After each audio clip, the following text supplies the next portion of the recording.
I'd like to begin today by acknowledging the Ngunnawal and Ngambri people, who are the traditional custodians of the land where I am today, just outside of Canberra on the southern tablelands of New South Wales. And I pay my respects to elders past and present and extend that respect to any Aboriginal or Torres Strait Islander people here with us today.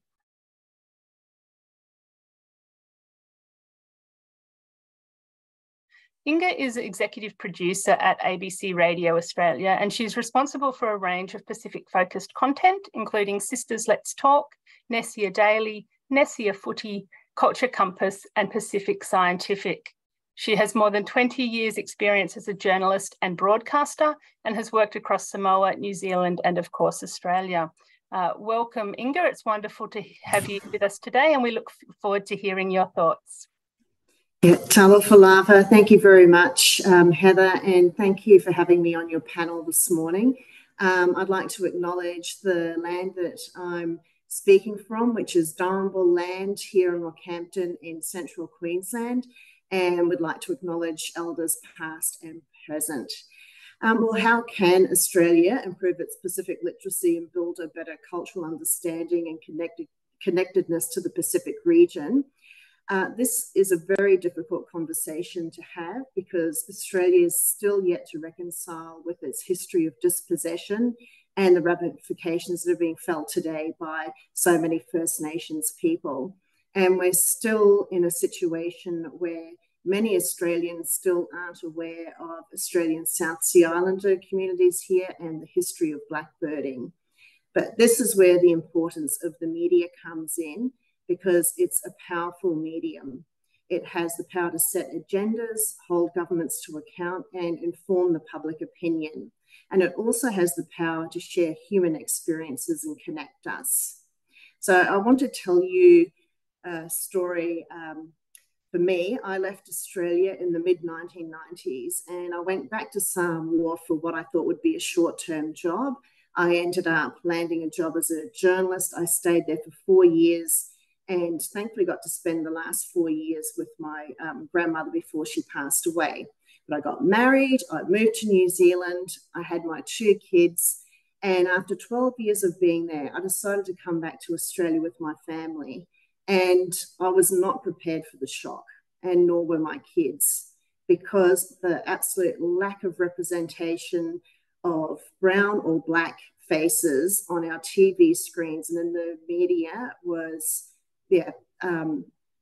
just glaring. So mind you, this was in 2011, and it's when we watch TV in a conventional manner. So it does come down to representation. And it's an assumption within the media here of what is an Australian audience. So that's a term that we use in the media all the time when we pitch stories. And it's that assumption that the Australian audience is white and able-bodied. So you only have to look at the Australian Bureau of Statistics data and see that almost 1/3 of our population was born overseas. And of that, New Zealand is the fourth largest group. And many of those Kiwis are of Pacific Island heritage, like my children, and that number is growing. So while it has been changing in the last 12 years, there's still a lack of diversity amongst those working in the media. And it's the media that sets the agenda and influences what you see and read and hear. So we need to attract more Pacific people into the space. We need to retain them, and we also need to elevate them into the decision-making roles. And a large part of this is a willingness within the media to accept the diversity of the Australian audience. So this lack of diversity also dictates on how the Pacific is reported on. So currently, most stories are about geopolitics, and any other stories about the Pacific are very few and far between. And I know for a fact that there's a thirst for human interest stories. So over the past few years, we've been publishing stories from one of our podcasts, Sisters Let's Talk, and every single story has been gobbled up. It has exceeded expectations. It has exceeded benchmarks by 10 and 20-fold. So, and these are stories from women in the Pacific talking about their lives, talking about social and health issues, and it's done by a Pacific team of women, interviewed by our Papua New Guinean presenter and written by our Fijian journalists. So if you write stories or broadcast stories, people will read them and they will listen to them. So we've got to start from somewhere. So at the beginning of this year, I started as the executive producer at ABC Radio Australia, and it is a service that primarily broadcasts throughout the Pacific. We had only a small number of bespoke shows for Pacific audiences. In the last 10 months, we've expanded our Pacific content to 17 shows, and one of those is a 2-hour daily program. We've also got a 5 special series. And the best part about this is our presenters and producers are Pacific Islanders. We are from Papua New Guinea. One of our presenters is South Seander and Durrambul from here in Rockhampton. We've got people from Kiribati, Samoa, Tonga, Cook Island, and Fijian. So we are representing the diverse diaspora here. We're either born or raised in the islands, first or second generation, or someone whose ancestors have been here since the beginning of time. So we're in a position now to tell our own stories and platform voices directly from the Pacific. And by doing that, we're able to provide context and nuances so often missed in the mainstream media.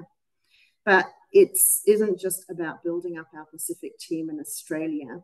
We also work with journalists directly in the Pacific. For example, Climate Mana is a series currently broadcasting, and each episode is pitched and recorded by journalists in their very own country. But there's still challenges. ABC Radio Australia broadcasts into the Pacific. And what we need is a two-way conversations where these conversations come back to the mainstream. And then that comes back to my first point of challenging the assumption of what an Australian audience is and what it wants to hear. So we are chipping away at this. All our programs live in a digital space where they're shared on social media.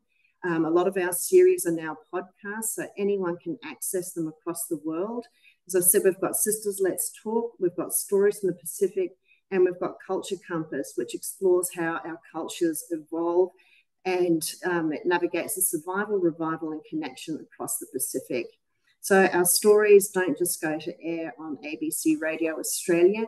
We're also pushing them across to our major networks like Radio National and local radio. So that means that from our small bureau, we're doing as much as we can to get Pacific voices right across the continent to a huge audience. This year, we sent Conversations Richard Feidler to Fiji and fellow host Sarah Kanowski to Papua New Guinea. And that was a strategic move because Conversations is the most downloaded podcast in Australia and has a huge national audience on 2 ABC networks. So we took Pacific stories and voices to a mass audience. So these content initiatives are designed for both a Pacific audience and to increase Australia's literacy of the Pacific. But these moves are just a start. Hopefully we're setting an example that others can follow. So employing Pacific journalists, working with journalists in the Pacific and challenging what an Australian audience is. So we've got to start from somewhere. Let's just hope that we can get this to the mainstream. Thank you. Thank you, Inga, for those really helpful remarks. And I think it is really important to reflect on that issue of representation and what is the media portraying as an Australian and what that looks like. So thank you for that. We'll move now to our second speaker, who is Jesse Martin. Jesse Martin is an Aboriginal and Torres Strait Islander man of the Waggatagam and Yuin peoples. He is the Executive Chairman of the Aboriginal and Torres Strait Islander International Engagement Organisation and founder of the Streets Movement Organisation. He has worked in international development and community partnerships across the globe, including the Asia Pacific, Middle East, China, United States, and the United Kingdom. He has led delegations, including representation at the United Nations. And as a published author, he works alongside university and corporate partners around the world, providing pathways for First Nation people to learn and engage with the international community. Jesse, we're delighted to have you with us today and looking forward to hearing your remarks. Thank you, Jesse. Cheers. Thank you so much. Just before we begin, again, I'll give my ESOL, my thanks for the country that we meet on today and we're fortunate to share from. So thank you very much as well for I'm Jesse Martin. I'm from ATSIO.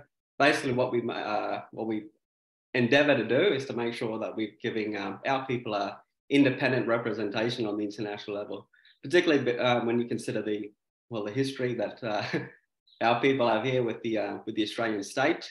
It's not by any means a pleasant history. So our international representation, independent representation, is fundamental for our self-determination. When it comes to the Pacific, particularly with the Pacific now as well, these are our brothers and sisters. We've, Wagadagame, my mom, because she comes from a place called St. Paul, a village there called Wag Village. And we've got we've had engagement, we've had trading, we've had relationships, spending thousands and thousands of years across the Pacific. So when we're talking about our brothers and sisters here, this is a very, very long-standing, a very long continuous relationship. We've got not just into marriage, into families. Again, we've had trading, we've had diplomacy, we've had all these these things that existed even before the Australian state even was even a concept. So, and keeping that in mind as well, these things got stronger, I'll say, as time's gone on, because. And as my panelists there talked about a bit before as well, around the blackbirding and these sort of things now as well, that happened in Queensland, happened across Queensland with sugarcane farms and these sort of things now.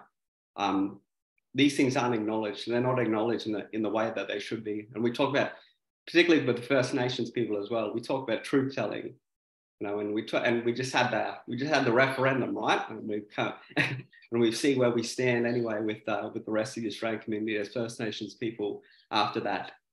I think that was very, very telling for even in this conversation as well now, around things like around recognizing our truths and recognizing our where we're currently at as well, because we can't seem to reconcile with the past because we're too afraid to face it. Because we're too afraid of that truth-telling process, and particularly with the Pacific now as well, it's exactly the same boat. We don't talk about places like even Townsville, how it got its name. It's named after a slave trader, after kidnapping all those people from across the Pacific Islands now and bring them to these shores. We don't talk about slavery in this country though. We don't talk about the massacre. We don't talk about the genocides. We don't talk about the issues. We sweep them under the rug and pretend they don't exist, and pretend that we're a good liberal democracy now and that was the past, so it doesn't matter anymore.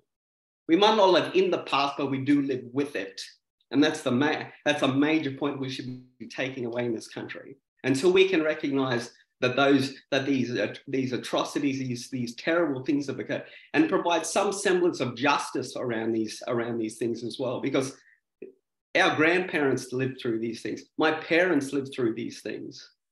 My children today live through these things. They may not be living through the subject of beatings, the forcible removals and these sort of things. Although we do have children now who are forcibly removed, we've still got this situation going. We're the highest incarcerated people in the world on top of that. But with these sort of situations now, again, they're all symptoms of what's occurred before. They're not the issues today, they're the symptoms. And we're still dealing with these symptoms. So again, with relation to the Pacific, our engagement across the Pacific, if we can't learn our lessons here in this country from our own First Nations people, our own relationships here, how in the hell do we have a chance of actually understanding our brothers and sisters across the Pacific as well? Because again, when we come together, we have culture we can engage through. We've got these family ties we can engage through. When we say we've got similar and shared values, we really do. We are about community. We are about those connections. We are about our families. When it comes to this, we come from collective societies. We don't come from that individualistic, notion of capitalism where it's me and my race to the top. We come from, if I make it, rising tides are meant to lift all boats. And that's the society we come from. They're the communities we come from. But if we can't learn those lessons from our own First Nations people in this country, our chances in the Pacific and learning from our brothers and sisters there, it's all for naught. We're listening to respond, and we're not listening to learn. I could probably stand on my soapbox all day and talk about this, but I'm just mindful of time as well. So I'll probably be quiet now. Thank you, Jessie. Thank you for sharing your thoughts on that. And I agree that recognising the past and learning how to live with that shared history and understanding our own First Nations people before looking overseas to understand other cultures is super important. And thank you for raising that today. I'm sure we'll be hearing more on that later. And as we get into the discussion, there's quite a bit to unpack there. Our third speaker today is joining us from Queensland is Emma Vueti. Emma is the president of the Pacific Island Council of Queensland, and she has extensive experience in working with Pacific communities, including being involved in community engagement and support of the Pacific Australian labour mobility workers. Emma has previously worked as a coordinator at the Pacific Community, secretary at the Pacifica Women's Alliance, as well as a consultant with Brisbane City Council, multicultural worker with the Bundaberg neighbourhood, and a senior research officer at the Fiji Ministry of Agriculture, Fisheries and Forests. Emma, thank you for joining us today. Buluvinaka, and thank you, Heather, and thank you to the previous speakers. I start by acknowledging the traditional custodians of the land that I'm speaking from, the Turrbal peoples north of the Meanjin. I also acknowledge our brothers and sisters who are First Nations people present in this morning's conversation. Thank you to the organizers for the invite to be part of this. The Pacific Islands Council of Queensland has been advocating for conversations such as this since it was formed in 2008. Our leaders at that time had saw that it was important to have an organization that would represent them about their views and their issues to the governments. And since then, we've been that voice. And as a voice, we do contribute to the legislative changes and the reviews that take place in our state here in Queensland and federally. We are also involved in the conversations with the Pacific region civil society organizations that take place every year. I thank our speakers from Rockhampton and Jessie for speaking out candidly about the need for our representation in media and also truth-telling. From the outset, as I said, we have been pushing and being that voice to the governments, and what we've seen is that slowly our federal government has been listening, because in 2018, when we contributed to the review that took place on the international development policy, one of our strong points was representation of our people, our diaspora people, in key conversations and in key positions in governments. We are seeing that the federal and our state and the local governments are doing that, but more needs to be done, because Australia has a rich diaspora professional who are out there doing their thing, who can contribute to some of the policy changes in the various sectors. It's about us making sure that when we are talking Pacific, we have our people there. As I said, that the governments and services have been listening, but I will be honest that more can be done. And as we have seen that some of the federal departments have involved and recruited staff who are Pacific Islanders working in Pacific programs. One of those programs is the Pacific Australia Labour Mobility Program, and we've seen that it is happening in other Pacific programs that the Australian government funds. So, you know, in trying to be positive, we have said to the decision makers that it is now to move forward, and if we are going to be serious about our role in the Pacific, let's bring in qualified diaspora professionals who can sit in senior positions, in decision-making positions, who can help out in the programs that our governments are going to run. I will close by saying that our leaders and elders have always said that nothing about us without us. And so I'll stop there and let others speak. Naka. Thank you, Emma. It's fascinating to hear your reflections on the diaspora community and its and the work that is being done there. We'll turn now to our final speaker this morning, who is Dr. Tess Cain. Tess is an associate professor and senior research fellow at the Griffith Age Institute, where she leads the Pacific Hub. Tess focuses on research and engagement that fosters nuanced debate and commentary, which is focused on Pacific perspectives. She has worked in the Pacific region for more than 20 years as an educator, advisor, researcher, and journalist. Thank you for joining us this morning, Tess. Thank you, Heather. I'd like to begin by acknowledging the traditional owners and custodians of the land from which I join you, and I acknowledge their elders past and present. And I extend that respect to any Aboriginal and Torres Strait Islander people who are joining us today. Thank you for the invitation. Thank you for allowing me to hang out with some of my favourite people. And it's great to meet you, Jessie.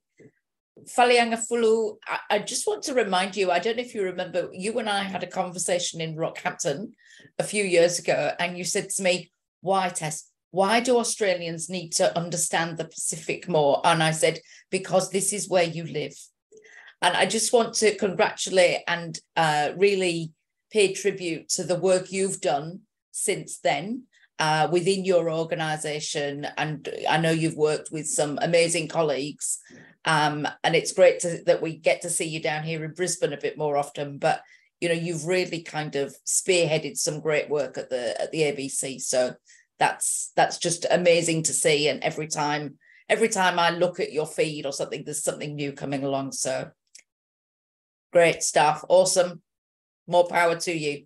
So this conversation, as James said, you know, some of us have been banging our heads against this brick wall for a long time, including others who aren't in this conversation. When I first kind of started throwing around this term Pacific literacy, I was struck by the fact that a Pacific colleague on Twitter said that they would fight me if I was talking about how Pacific Islanders couldn't read and write. And I had to sort of explain to them that, no, this wasn't about teaching Pacific Islanders to read and write. There were other people that were doing that perfectly well. This was about building Pacific literacy here in Australia. And increasingly, I now talk about this with other partners as well, whether it's in the US or with the UK or Europeans or whatever else. So it's about understanding, building your ability to engage in these conversations, in these spaces with Pacific professionals and Pacific people, elders, civil society, in ways that are mutually supportive, mutually nurturing, and mutually empowering. You know, Inga, you talked about the shock you felt when you moved from New Zealand back to Australia. I often refer to Australia as my second overseas posting, because I lived for 20 years in Vanuatu. And obviously, I'm not a Pacific Islander, but I lived obviously very closely alongside a very strong, diverse, dynamic Pacific culture in a Pacific country. And I found coming to Australia a shock. I guess I hadn't realized how much of that Pacific way of being and thinking I had somehow absorbed or taken on or kind of built into my own worldview. So I found Australia quite confronting in a lot of ways. And obviously, I'm white. I didn't have to deal with the additional burden that comes of being a person of colour. And I'm very well aware of that. So we've heard from the other speakers about the importance of Pacific literacy, and I would endorse everything they've said. We've heard about some of the strides that we've seen, some of the changes that we've seen, particularly in the last few years. And again, I would endorse everything they said.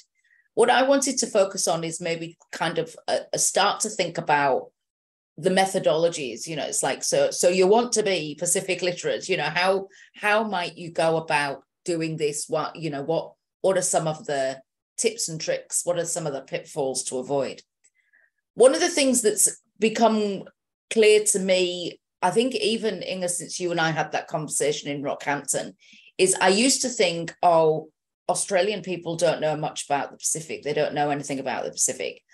I'm increasingly concerned about the fact that Australian people do know things about the Pacific, and they need to kind of unknow some of that stuff and unlearn a lot of that stuff in order to create space to build a much more meaningful literacy. So I have met Australians who have never been to a Pacific Island country, have never met a Pacific person, but will quite confidently tell me that what is needed in the Pacific is more capacity building. So this is a thing that everyone knows about the Pacific, that you have to do capacity building. I start a lot of conversations with people saying, I don't use that term, and I'd really rather you didn't use it in a conversation with me. There are much more, that is not a helpful term, and it's often not appropriate. We've heard from Emma about Pacific expertise here in this country, which, she is emblematic of, and she works alongside people that have great stores of it. But there's also a huge amount of expertise in Pacific Island countries, whether it's in Fiji or Samoa or Vanuatu, Papua New Guinea or anywhere else. So, but a lot of Australians know that that's what's needed in the Pacific. That's what they know about the Pacific. I've also had conversations, often with officials, where I will start say, let's talk about the Pacific. And they say, yes, we need to talk about aid. We need to talk about the aid budget. So they know that that's what the relationship is about. It's about aid. And I often, I quite flippantly say, well, I can talk about the Pacific all day and not mention aid once. So let's start from that position. So there's these kind of tropes that people have somehow absorbed. They may not even have done it consciously, and they need to kind of be prepared to put those to one side in order to free up some thinking space and some literacy space to learn the more nuanced conversations, to learn the complexity and the diversity of the region, and how that can help them become better members of this Pacific family, so-called, as a term as coined by the Australian government. So that's point one. The second point that I would say is, as in all things, do no harm.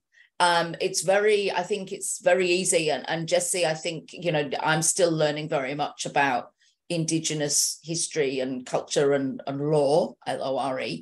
But from what I have learned, I think it's something that you would relate to, is that sometimes this can seem very extractive. It's like, okay, you Pacific person A, sit there and tell me everything I need to know in order for me to do amazing things in the Pacific or to understand the Pacific. You make me Pacific literate. So, it can seem very extractive.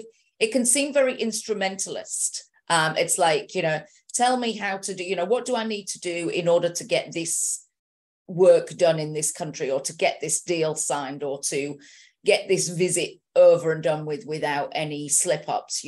How do we pronounce this name? Where should we start? What should we do? Sort of, it can be very kind of like, we just need to know enough to get this job done, this event done. Whereas, as we know in the Pacific, the currency of work, as my friend and colleague Anna Pauls often reminds us, is relationships. And those relationships are built over time with consistency, with listening, with understanding, with standing firm, even when it's not always easy, with really kind of embracing people where they're at, communities where they're at, and being prepared to kind of put in the time and the effort. Inga made reference to the geopolitical stuff in the media. Certainly, as a person who's often asked to comment for the media, I struggle with that. That, you know, I've had ABC producers say to me, "And China," as if to say, "But you haven't mentioned China." It's like, yep, that's the other thing I can do. I can talk about the Pacific all day and not mention China, because there's so much more to talk about. So there is this sense, you know, I think there is this sense at the moment that this is this is high-powered stuff. It's a geopolitical competition. It's a race. We've got to get this stuff done quickly. We've got to get this treaty signed now in secret. We've got to do this. We've got to do that. So that's not a Pacific way of building relationships. That's not a Pacific way of engendering trust and confidence in each other. So it's actually, not only is it harmful, it's actually counterproductive. I consider it to be strategically inept, trying to go about building literacy in that way to just get this thing done. And I think the third thing, and this is my final point, Heather, is that I think Pacific literacy is a process. It's not a product. So, you know, it's not a tick. It's like, yep, I've got that now, Pacific literacy. There it is. I can put it on my LinkedIn profile. It is an ongoing process, learning and understanding and appreciating the nuances of culture, the nuances of history, the nuances of economic development and how that's changing, the nuances of art and social expression, the nuances of activism, all of those things. You know, that is an ongoing process. Like I say, I lived in Vanuatu for 20 years. I'm still learning about Vanuatu's history and its politics and its culture. And I think what's interesting, and I'm going to put this out there, I'm going to make myself very vulnerable and hopefully not get shot down by Emma and Inga, but my sense is that Pacific people are constantly building their own literacy often about other Pacific people. So, for example, the Pacific Games are on at the moment in Honiara, where we've got people coming from all around the region. And one of the aspects of that will be a sharing of culture, of dance and song, understanding each other's bilas, each other's ornamental dress or national dress, understanding how each other's languages are related, sort of saying, oh, that's it, we call this in our language and you call it that. So there's that constant, Pacific people are learning about, are building their own Pacific literacy as well, beyond their own country across the rest of the region. So I think, I see it as a source of joy and curiosity and inquiry that has a lot to offer if it's approached in the right way. I'll close there, Heather. Thanks. Thank you, Tess. It's really helpful, I think, to hear some sort of practical ways that we can start to improve our own Pacific literacy. And I really like that idea of it being a process rather than a product. And as you said at the end, it can be a joyful process and one that's mutually beneficial. And building that mutual understanding isn't a kind of one and done exercise. It's something that's ongoing. Thank you to all of our fabulous speakers. It's been really interesting to hear your initial thoughts on this topic, and there's a lot there that we've covered and there's more to come. Just before we move on to a bit more of a discussion, I'd like to encourage you, if you do have questions, to pop them in the Q&A box. I can see a few coming through, so that's fabulous. But we will have time at the end for questions from the audience. So keep those coming through and we'll get to them when we can. But beg my pardon. So one thing that I'm hearing throughout all of the speakers, starting with James and finishing with Tess there, was that despite Australia's long-standing involvement in the Pacific, many Australians don't know the Pacific as well as perhaps we think we do. Tess touched on that idea of stereotypes or tropes. Inga, you spoke about the lack of representation in the media, but why do you think that despite being in such close proximity to the Pacific, why do you think there's that lack of understanding and knowledge? And what are some practical ways that we can build those stronger people-to-people links between Australia and the Pacific? I'd be really interested to hear your thoughts on that to start with, Inga. White Australia policy. I think that has a lot to do with it because, that was a policy right up until, I don't know when, my father managed to get into this country and, circumvent that. So when we came here, there, were very few Pacific Islanders. So you're already starting off on that. And I just want to go back to, exactly what, Jessie was saying too, is that how can we have a relationship in the Pacific when Australia can't have truth-telling in this country? And, and it's not the past, it is what is happening today. And I think that, until we deal and have proper truth-telling, talking about Pacific literacy, it's great, but, that comes after. And I think that it's just the way, Australia as a country is the whole structure just makes it really, really difficult. The history of dispossession, the White Australia policy, and, even Australia's long-standing involvement with the Pacific Islands has not been good. We've got the history of blackbirding.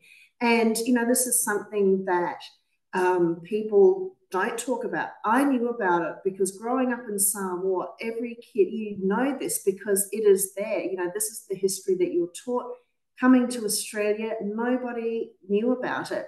Here in Rockhampton, we've got a really huge South Scientific community, but the ignorance outside of that is astounding. So I don't know whether it's willful ignorance, because, there's no excuse now. We talk about these things. So sorry, I've got no answers on what we can do because we've actually just got to really deal with what Australia is. Our history of colonisation in the Pacific.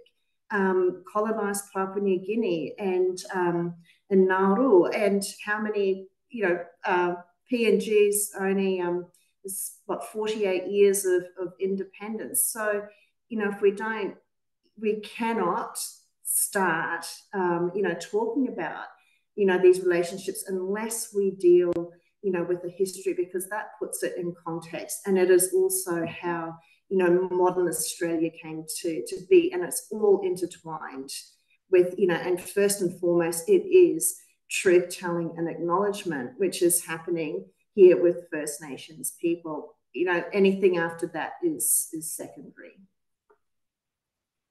Thanks, Emma. Thanks, Inga. That's, I think you're right. I think it's until we can acknowledge the past, it's very hard to move forward and shape a different future. I wondered, Emma, did you have anything else you would like to add to what Inga's had to say there? Yes, in addition to what Inga, and thank you, Inga, for mentioning what you've said, I think it's critical that we relook at how we are dealing with our First Nations people. Because in the Pacific, quite often I get told, okay, why does Australia want to come in and deal with us when they can't even sort out the issues with their First Nations people? And I think this is something that we as a nation need to look at. Unfortunately, the referendum didn't do anything, but you know, the Pacific is really not happy with what has happened, and they'll continue to be looking at us and saying, giving all kinds of reasons as to why we are now showing up to the Pacific. And for most of them, they know that it's all about geopolitics. In addition to what Inga had said, I think and I will just call it as it is, the colonial mentality that we've had here in this country needs to stop. Quite often you get professionals who are here, go over to the Pacific, and they go and speak to the Pacific professionals there, thinking that, as Tess had said, the Pacific has a wealth of professionals who we, mind you, educated as well. Some of them. Quite often we get to hear people in the Pacific saying, how dare you send people to us thinking that you can tell us what to do. And I think it is important. That's the reason PICQ has always said and mentioned to the governments, when you're sending your people, make sure they are ready to work with people in the Pacific. We have been involved in some of the briefings that have taken place with the Department of Foreign Affairs. So before they have their heads of mission going to the Pacific Islands, there's a time given to us to go through some of the cultural aspects of how things are done in those countries. I think it's important that when we say we are family, you know, just making sure that first and foremost build that trust and that relationship, bring ourselves down, and let's stop being arrogant. I'll stop there.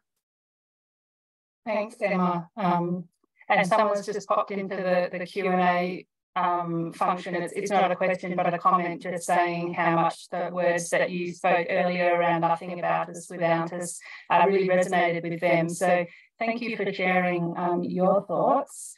Another thing that I'm hearing through all of this is that kind of the elephant in the room is around our history with First Nations Australia.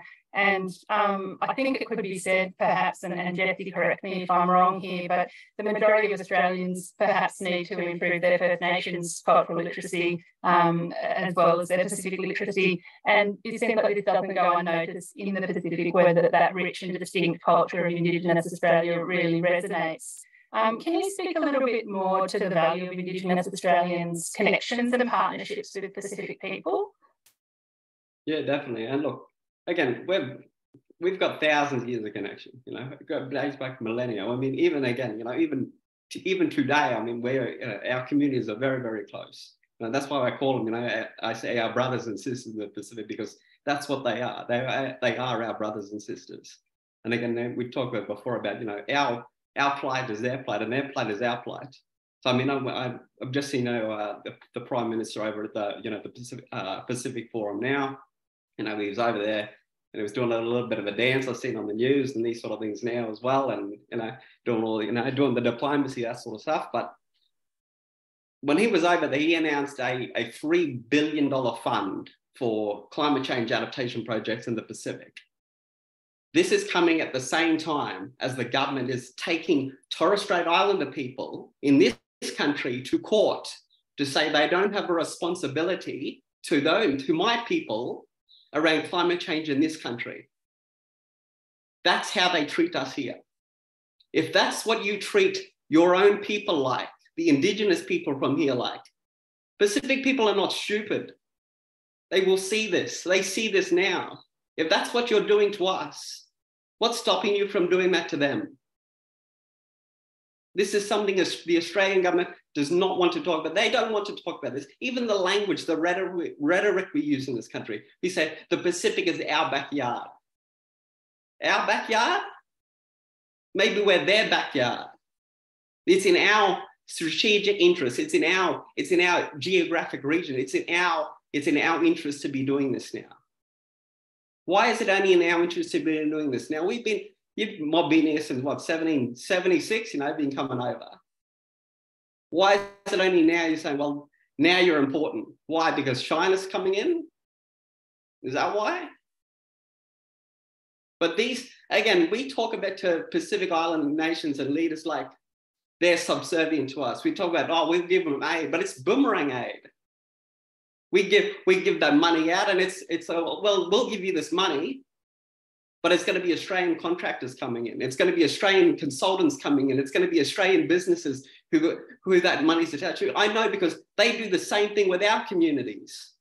They say, we give you $5 billion a year for Indigenous communities. That money ain't going to my people. It's going, but there's a lot of vested interests within this space that nobody really wants to talk about when it comes to Pacific Island development, when it comes to First Nations development, because we're a business at the end of the day then. That's all we are. Our people aren't stupid. But again, when we're engaged in that way, the rhetoric that governments, that ministers utilize when they talk about our people, because we're still the noble savages who need white saviors to come in, swinging the Bible in one hand and swinging the sword in the other, saying, we're here to save you. We don't need saving. We've been fine for millennia. They're saying it's like, you don't know how to swim, you don't know how to swim. And there's like someone trying to pull us out of the water. We don't just know how to swim, mate. We were born in this. We're fine. Again, we've got an existential global crisis today with climate change. Biggest challenge the world has ever seen or faced as a species. This is our challenge. And our government still can't come to the party in this country around meaningful and substantive changes to its own energy policy, to its own climate adaptation projects. If you're willing to take us as Indigenous people in this country to court to say you don't have a role to play, you don't have a responsibility to our people, and at the same time as going to the Pacific Islands and saying, well, we care about you. We got a $3 billion fund here. We want to help you. Now, my father had a saying, he goes, I might be green, but I'm not a cabbage, right? I mean, he's a bit old school like that. So the idea behind all that is to go, we're not stupid. The government needs to stop talking to us like we're amateurs, like we don't know what's going on.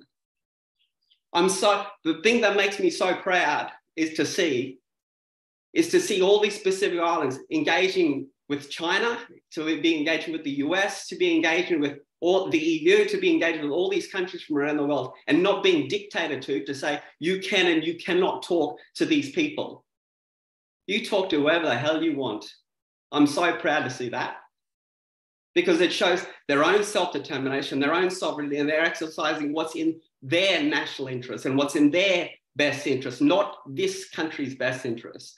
And that's another thing as well. The Australian government needs to understand as well, what's in Indigenous self-interest and what's in our best interest and our self-determination is not what's within Australia's best interest or Australia's self-determination. They're two very, very different things. And the sooner they can understand that, and as soon as they can start again, we can go back to truth-telling and start having these difficult conversations. Until you rectify that, we talk about reconciliation. There is no reconciliation without conciliation, and there's no conciliation without truth-telling. Justice is a prerequisite for peace. Without that, we have nothing. I'll get off my soapbox again, because otherwise I'll keep on going. So. No, thank you, Jesse. We certainly really appreciate you speaking so candidly, and I can see the importance of that First Nations Pacific dialogue being demonstrated so powerfully amongst our speakers today, and that's a really good thing to listen to and to witness. One thing that you said earlier, Tess, which resonated with me, was this idea of the Pacific Island Games, of different Pacific cultures learning from one another, and that cultural literacy happening within the Pacific. And that's certainly, we in Australia, we do tend to sometimes speak about the Pacific as a generalisation, whereas really it's very diverse, and there's rich differences between the countries of the Pacific. And indeed, while there are commonalities amongst, like, again, within our relationships with the different Pacific Island countries, overall it is a picture of diversity. I'm just wondering how you think this diversity and difference perhaps can be better understood and reflected in public discussion within Australia. Yeah, thanks, Heather. I mean, I think that that's a really important point. And I think that, you know, again, it kind of comes back to the first point that I made about unlearning some of the tropes. And some of this comes back to what I refer to as the lazy use of the word they. So, you know, I have heard an Australian minister say they love their rugby league. And it's like, okay, some people in some countries may like rugby league, but this idea that rugby league is the answer, or it's all about sport, you know, that they love their sport. They say that my favorite one is they're so good with children. But, you know, this kind of lazy term that kind of just lumps all these people together. Now, you know, from it kind of makes sense from a geopolitical sense. There's only 11 million of them. If they could just all like get together, agree on one thing, and then tell us what it is, and then we can work with that. But the fact is, within that 11 million, there is this huge diversity. You know, Papua New Guinea has 800 languages. Vanuatu has 120 languages across 300,000 people. There are different governance systems. Tonga has a royal family. Some countries are republics. Some countries have tourism. Some countries rely on fishing. You know, there is so much diversity. And I think that the frustration comes from when I engage with Australians who just seem to have just a very incurious approach to the world around them. So they're incurious about their own country, including the rich culture that exists within their own country by virtue of Aboriginal and Torres Strait Islander communities. And then they're incurious about these countries very close to them. You know, they don't know how long it takes to get from Brisbane to Port Vila. They don't know what the name of the Prime Minister of Papua New Guinea is, all of these things. So there's just that lack of curiosity. And the diversity is what is so fascinating and exciting. And, you know, and what I've found is, in a very small way, James referred to the course he has. I don't do any teaching here at Griffith, but I do occasionally get access to interns that come, and they come knowing nothing about the Pacific, and they kind of, after sort of a term or a semester, they're like, wow, that's amazing. And they say to me things like, well, did you know there are only 100,000 people in Tonga? And I was like, yes, I did know that. And he said, now you know that. And they kind of see it as a sort of world opening view, opportunity to suddenly learn a lot about what's going on in the region closest to them. And Professor Katarina Teawea has talked about this for a very long time, particularly about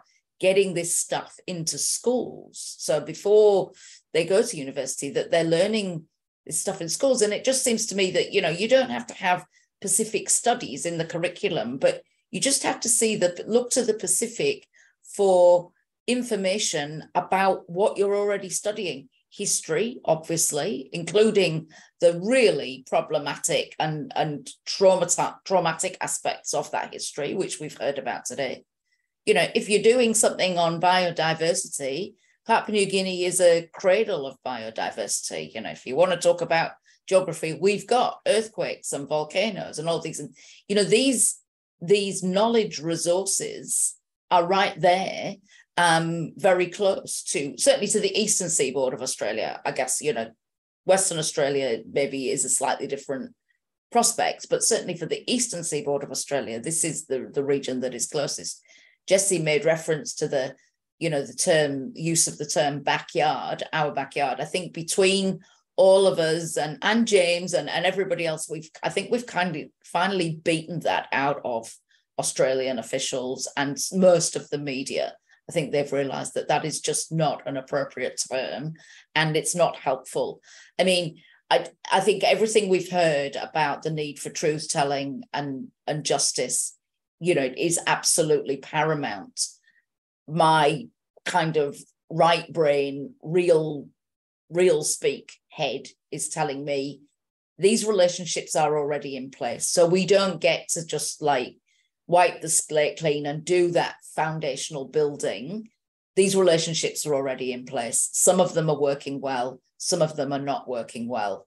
I worked with the Whitlam Institute and Pacifica to do some research a few years ago in which we kind of distilled from that what I've referred to as the Australia paradox. And that is that in Fiji, Vanuatu, and Solomon Islands at that time, the most important relationship that people referred to was the relationship between their country and Australia. That was the one that they were was most important to them, that they considered the most valuable. And because they consider it so valuable, they want it to be better for all of the reasons that we've talked about this morning. And that's where this need for at least starting these conversations about Pacific literacy without rescinding from any of the things that we've heard today, that's why I think we need to be doing something about that, but always looking for these opportunities to bring in the really foundational issues that we've heard about today. Thanks, Tess. And I do agree that if we could get more Pacific perspectives into our Australian curriculum, both in schools and in universities, it might make the Pacific Islands and their cultures more visible to the next generation of Australians. And I certainly see that with my own children who are always learning about European explorers. I feel there's probably explorers closer to home that could be just as interesting and perhaps more relevant. I wanted to go back to you, Emma, to talk a little bit more about the diaspora communities, because I'm sure when it comes to cultural knowledge and understanding and building of connections, that many diaspora communities are really untapped resources. I wonder if you could just talk a little bit more about the role of diaspora communities in contributing to that building of mutual understanding. Thank you, Heather. The diaspora communities right across Queensland has now been really working together. In some spaces, I will mention in the Pacific Australia Labour Mobility space, we've seen diaspora communities right across Australia being involved in the support of the workers that are coming here. So, you know, the wealth of experience and knowledge that we're seeing being, developed and harnessed by the people running the programs has really come out of their interactions with the diaspora community organizations and leaders who are involved in that program. In addition to that, one of the things that we've always said as community representatives is most of our diaspora community leaders and groups, they are running various supports in various sectors, from youth to justice to health. And that support is always done on a voluntary basis. People who have their jobs in the weekends or after hours are helping to support their fellow countrymen and women and community members in the states where they are.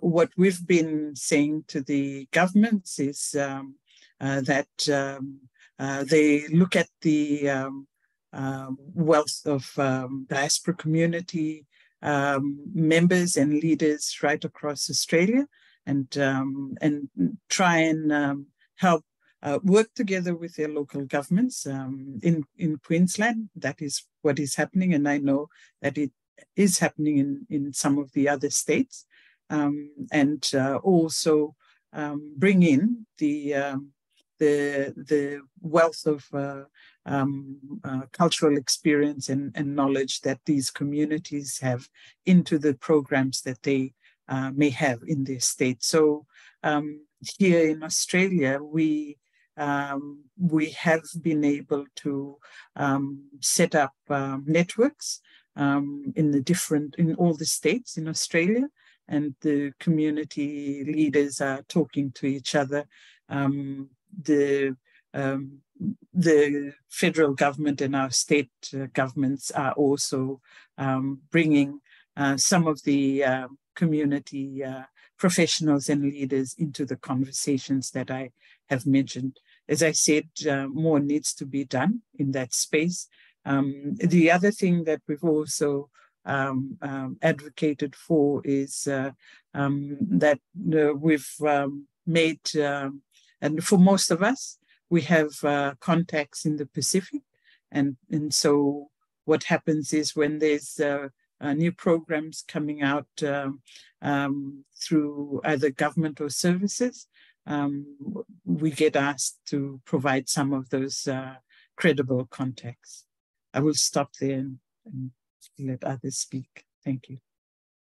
No, thank you, Emma. That's it's really interesting to hear about that work, and I'm sure there's lots of opportunities there that haven't been fully realised, and hopefully going forward, we can build on those.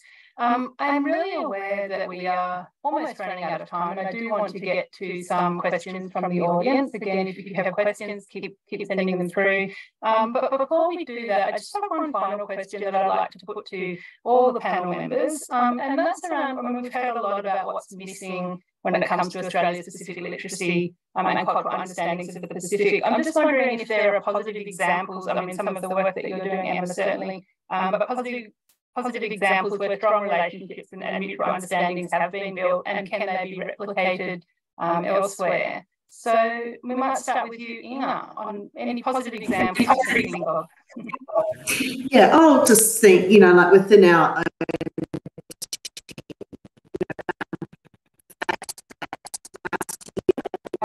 so, sorry, Inga, your audio is just breaking up a tiny little bit there. Maybe just mute and unmute and try again. Oh, looks like she might have frozen. So why don't we go to you, Jessie, and then we can come back to Inga once her video and audio click back into action.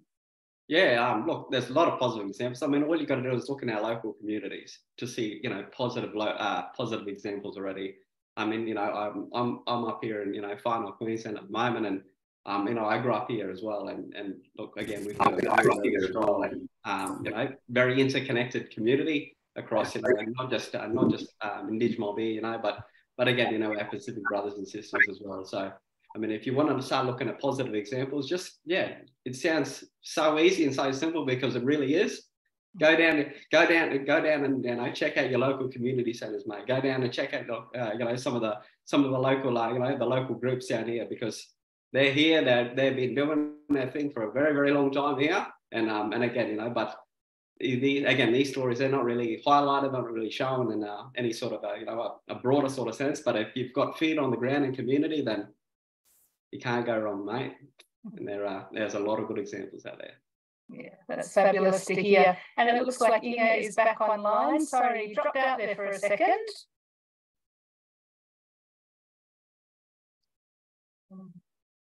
Maybe you're still having a bit of trouble there with her connection. So we might go to you next, Tess, just for some very brief comments on where you see some positive examples.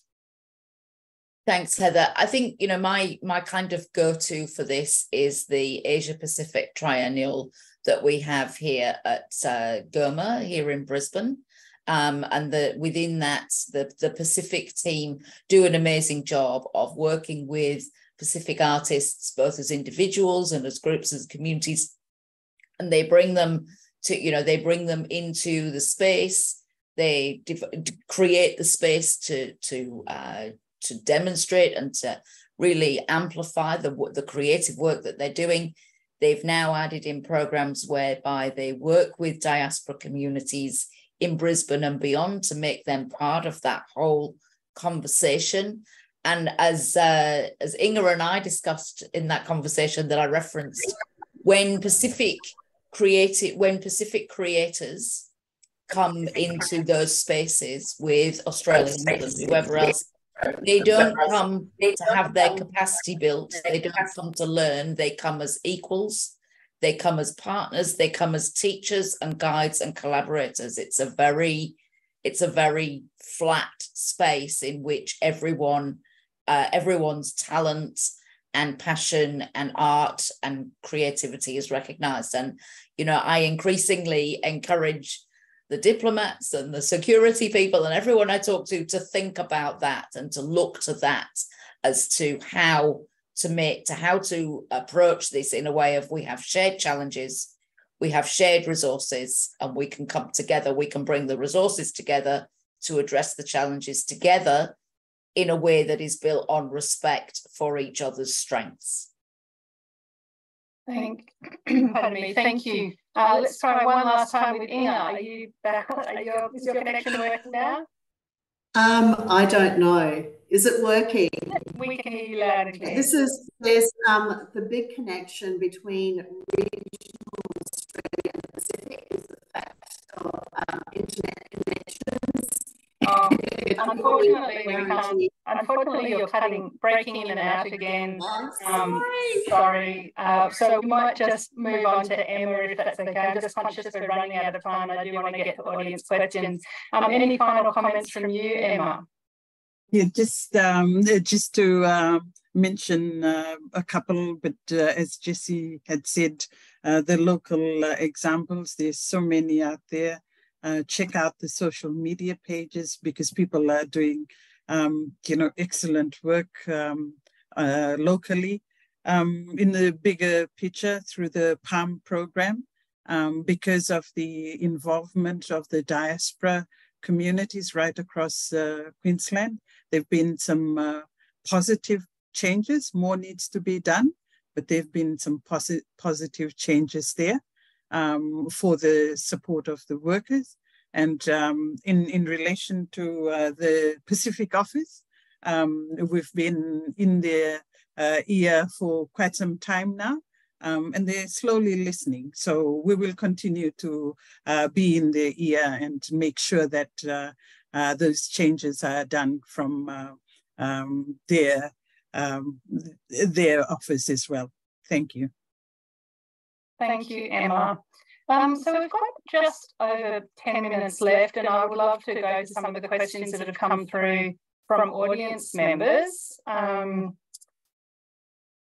Let's just have a look. I think one of the questions that's come through from an anonymous attendee is, how can people and organisations avoid using biased and politically charged viewpoints in their interactions with the many varied cultures of the Pacific?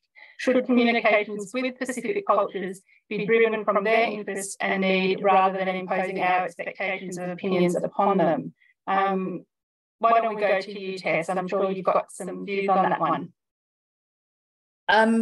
Well, I think, I kind of, often what I say to people is, well, think about how you would do this with other people. So, for example, if you were going into a meeting with the leaders of Europe, how would you conduct that conversation? If you were meeting with the leaders of ASEAN, how would you conduct that conversation? It should be the level of gravity or gravitas, I should say, the level of respect, the level of wanting to understand mutual positions and the interests of the other people should be no different when you meet with the leaders of the Pacific. I was in a meeting in Washington a few weeks ago in which a member of the US Coast Guard referred to them as grown-ass sovereign countries. It's a flippant term, but it is absolutely true. They are sovereign countries. And, it comes back to what we've talked about already about this colonial mindset, and I often find myself when I'm grumbling about, which, people have heard me do ad nauseum, when I'm grumbling about the way Australian policymakers or Australian leaders are behaving in the Pacific, I often find myself saying, would you do that if it was Macron? Would you do that if it was the president of Indonesia or whatever else? And if the answer to that is no, then why are you doing it in this context? So I think that's kind of, you know, that would be my starting point, is like, think about what you would want to achieve with any other group of world leaders, and then think about the privileged position that you occupy in relation to this group of world leaders, and use that to good effect rather than to bad effect. Thank you for those remarks. Jess, did you want to add anything in response to that question? Again, look, we could talk about things like, training course and all these sort of things. Look, but at the end of the day, integration with those communities is what's needed. Like, and we talk about, things like cultural safety and, these sort of buzzwords now, but that's the minimalist standard of what anybody can do. Let's go a step further. Let's talk about things like cultural capability within organisations. Let's talk about things like even with the Indigenous communities, we talk about Indigenous governance and those organisational connections for those organisations back to the local community now. So what that looks like is maybe having, you've got external oversight boards and these sort of things, oversight councils, which is made up of, representative leadership, which is made up of, lived experience. Different individuals from that particular community. But what it allows them to do now is to have a direct engagement with that local community now, and to have some a mechanism now within that organisation for community accountability. Because at the end of the day, there's a lot of decisions that are made on behalf of people without those people in the room at any point, other than what they'd call a consultative stage. But when we talk about things like co-design, I mean, that's an ongoing process. So if we want to talk about beyond just cultural safety, we've got to, again, start, moving beyond even the realms of cultural capability within organisations. We've got to start talking about our governance mechanisms and how we integrate local community to that, and making sure, again, that we've got a community accountability mechanism and to directly engage with that community. Thank you. We've had another question come through from Marcus, who asks, what strategies would there be for members of the public service and government departments at all levels to create this culture and intellectual shift? We might try Inga and see if you're back online to respond to your response. I don't know. Can you hear me? We can, yes. Hopefully that asks. I think it is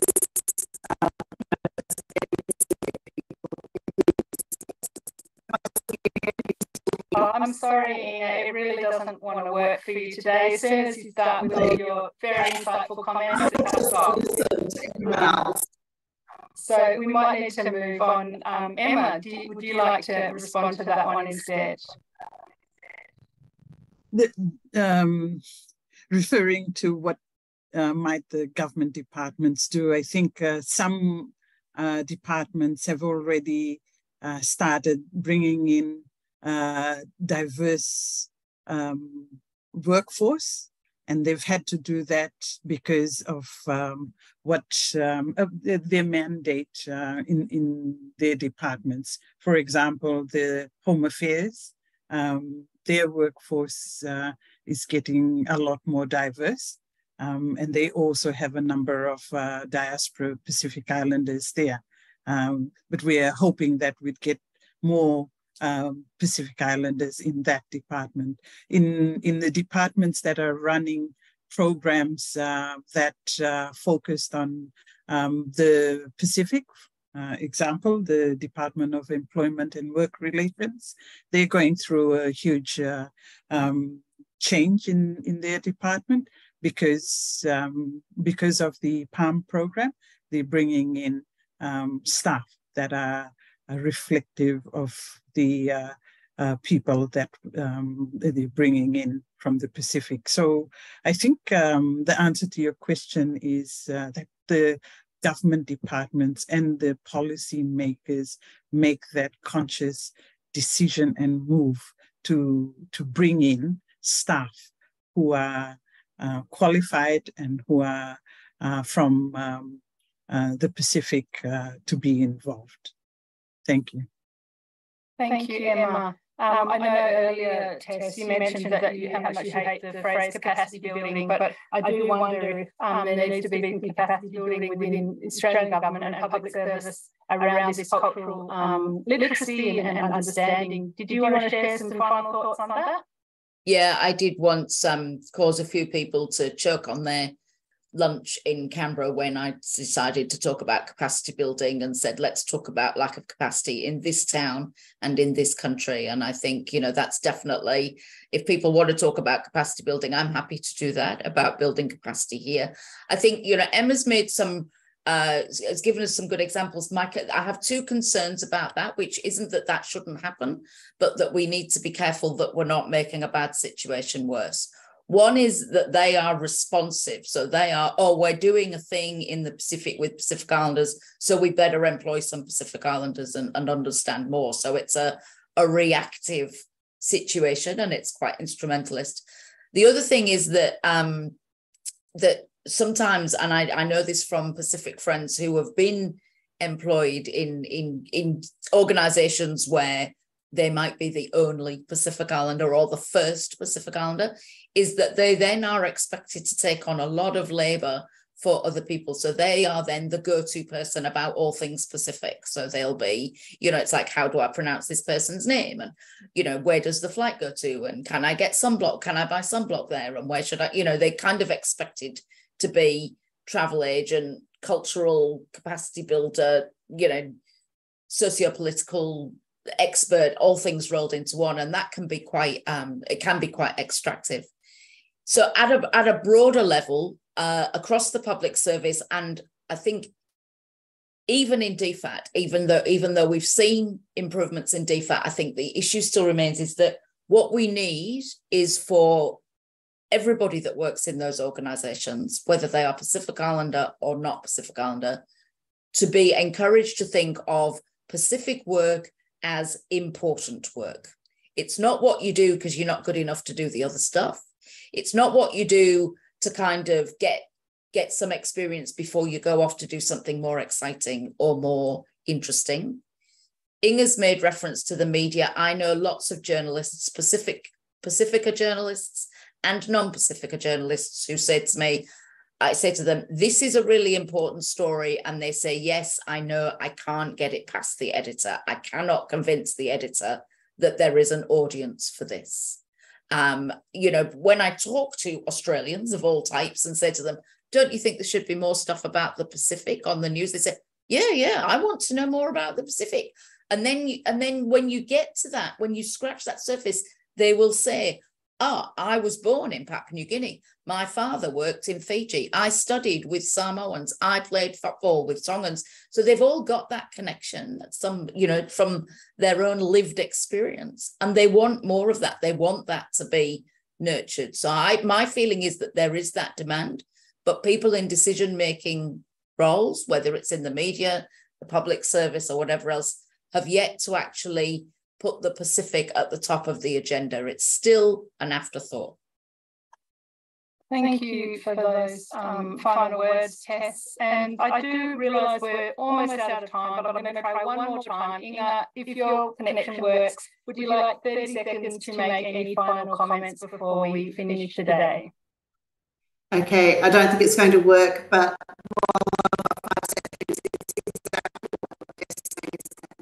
unfortunately, it's not working. It's just not your day. But thankfully, we got to hear.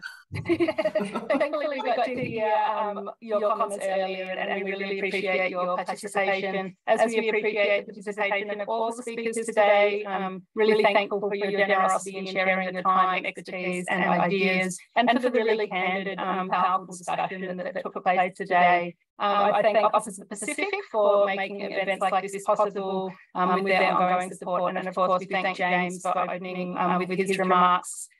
This will be recorded and uploaded onto the AP4D YouTube channel, so if you want to pass it on to friends, or if there were people that weren't able to make it today, you can direct them towards that link. And if you'd like to be involved with AP4D events going forward, please reach out and get in touch. We always love to have new people involved. But it's just on 11:30, and I'm sure you're all very, very busy people. But thanks again from the AP4D team, and enjoy the rest of your Wednesday. Thank you.